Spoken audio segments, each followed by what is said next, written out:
The past couple of weeks, I've planned out some components that will drive the entire guts of the Out the Door game, and I didn't write a single line of code. Welcome to Solution Architecture for Game Development. Hey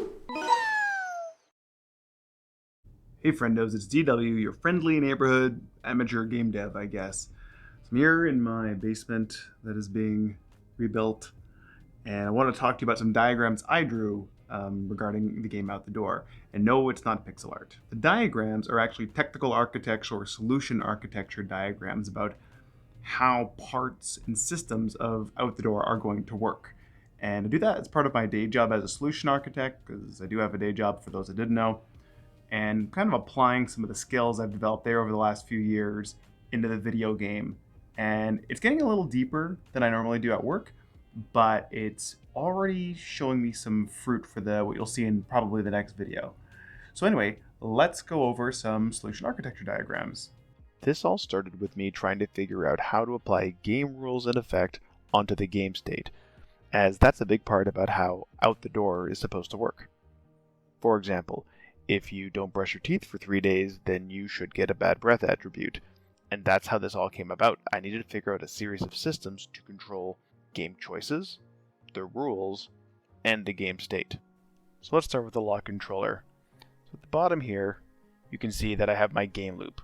Start and end, but every round the player is going to start off in the apartment to explore it. They're going to find a series of choices. For example, whether or not they should brush their teeth. They will then make that choice and then continue that loop until they leave the apartment or the game forces you out of the apartment because you run out of time. So there's two types of event choices there. So the first one is the player chooses something actively, right? That event choice is going to go up to the log controller and it is going to persist that to the game log. There's also an error and event log. I'm not worried about those. But the game log is going to be persisted with the save file because this is every choice the player makes. And it's important for me to be able to calculate and figure out what sorts of choices have what kinds of effects on the player and the game and the environment. So we need to keep that log persisted for the entire duration of the game.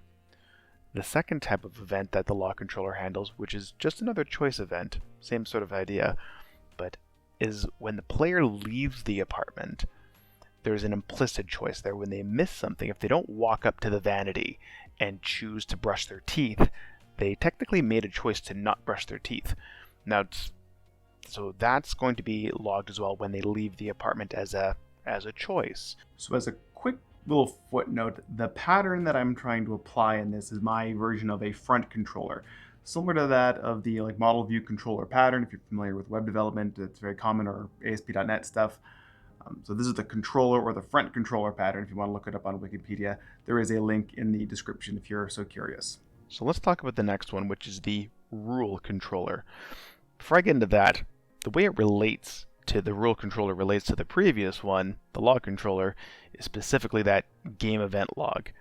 You look over here, the rule controller only cares about game rules or game logic rules that I'm applying. So for example, if you don't brush your teeth for 3 days in a row, you get the bad breath attribute. That if you don't, that's an example of a rule. Or if I don't go to work for 2 days, then I get fired or the game is over. That each one of those is a rule that needs to be programmed into the game and then checked repeatedly at certain points in the gameplay. And that's where the rule controller comes in, where we're going to pull that game log, which is considered the context of some of these rules, and check them.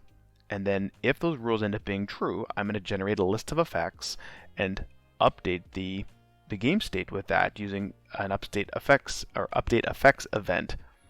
And to that point, you might think that, hey, aren't effects part of the rules, so shouldn't it all be kind of encapsulated into one thing? And I thought about that a few times over, and it turns out, my thinking, it doesn't apply here. This is really just about checking rules and running that logic to see when they apply or when they don't apply. And when they do apply or when something changes, I need to notify everyone that this effect has changed.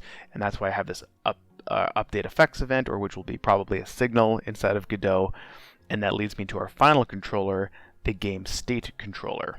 The game state controller was the most complicated one, and it took me a while to wrap my brain around this because I had no intention of writing this thing, because technically I've already written this class, but it's very simple compared to this.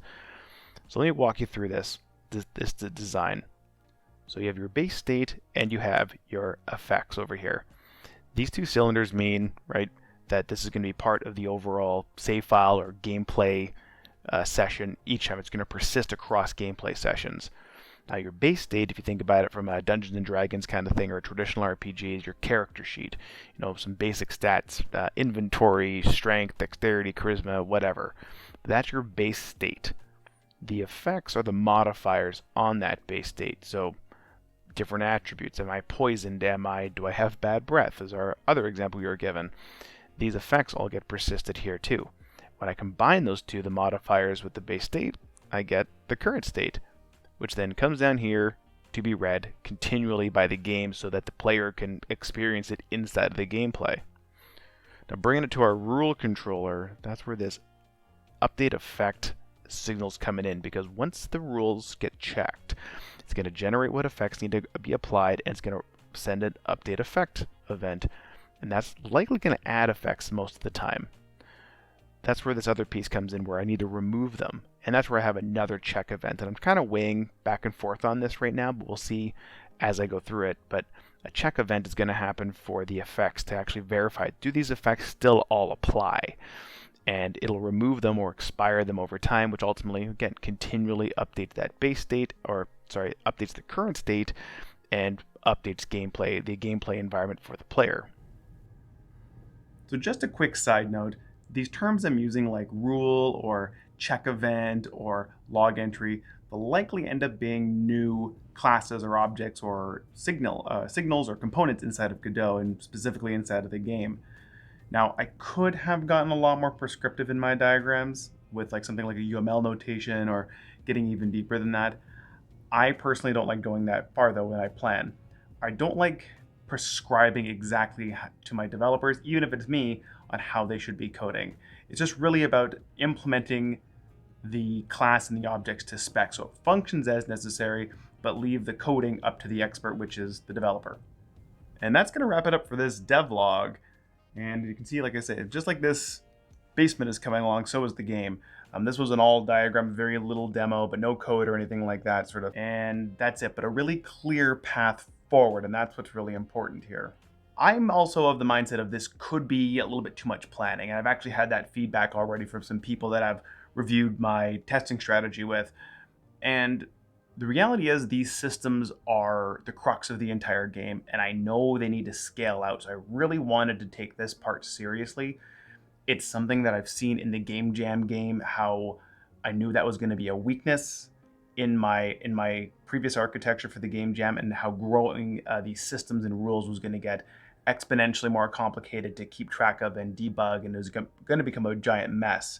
So with these systems in place, I think it should be more scalable, so I can flip over to a more of a content designer role rather than a systems designer role for the rest of the project, or at least for a good chunk of the project. But it should let me build on top of these three controllers to really build out the gameplay and content, which is pretty much the most important part.